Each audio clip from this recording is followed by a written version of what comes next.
بسم اللہ الرحمن الرحیم۔ حضرت عبداللہ بن مسعود رضی اللہ عنہ سے روایت ہے کہ نبی کریم صلی اللہ علیہ وآلہ وسلم رفع حاجت کے لیے گئے تو آپ نے مجھے فرمایا کہ میں 3 پتھر تلاش کر کے آپ کے پاس لاؤں، لیکن مجھے 2 پتھر ملے، تیسرا ڈھونڈا مگر مل نہ سکا، تو میں نے خشک گوبر اٹھا لیا، اس کو لے کر آپ کے پاس آ گیا۔ آپ نے پتھر تو لے لیے مگر گوبر پھینک دیا اور فرمایا یہ خود ناپاک ہے۔ صحیح بخاری حدیث نمبر 156۔ حضرت ابو ہریرہ رضی اللہ عنہ سے روایت ہے کہ رسول اللہ صلی اللہ علیہ وآلہ وسلم نے فرمایا کہ جب تم میں سے کوئی وضو کرے تو اسے چاہیے کہ اپنی ناک میں پانی دے، پھر اسے صاف کرے، اور جو شخص پتھروں سے استنجا کرے اسے چاہیے کہ بے جوڑ عدد یعنی 1 یا 3 سے استنجا کرے، اور جب تم میں سے کوئی سو کر اٹھے تو وضو کے پانی میں ہاتھ ڈالنے سے پہلے اسے دھو لے، کیونکہ تم میں سے کوئی نہیں جانتا کہ رات کو اس کا ہاتھ کہاں رہا ہے۔ صحیح بخاری حدیث نمبر 162۔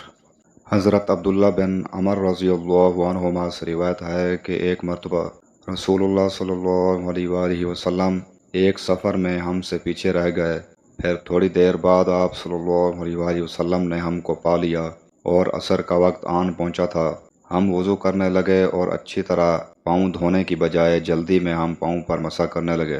آپ نے فرمایا ایڑیوں کے لیے آگ کا عذاب ہے، 2 مرتبہ یا 3 مرتبہ فرمایا۔ صحیح بخاری حدیث نمبر 163۔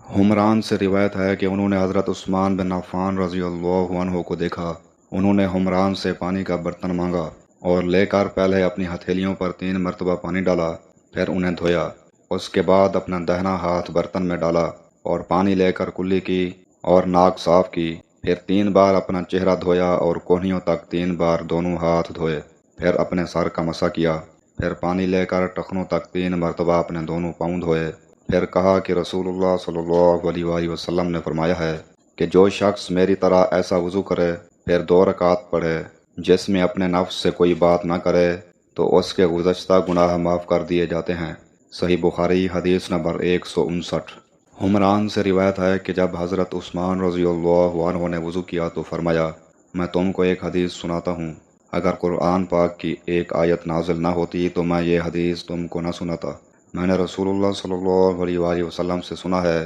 کہ آپ فرماتے تھے کہ جب بھی کوئی شخص اچھی طرح وضو کرتا ہے اور خلوص کے ساتھ نماز پڑھتا ہے تو اس کے ایک نماز سے دوسری نماز کے پڑھنے تک کے گناہ معاف کر دیے جاتے ہیں۔ عروہ کہتے ہیں کہ وہ آیت یہ ہے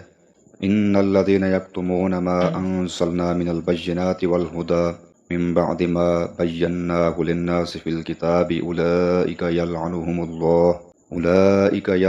اللہ ویلعنہم اللاعنون، جس کا ترجمہ یہ ہے کہ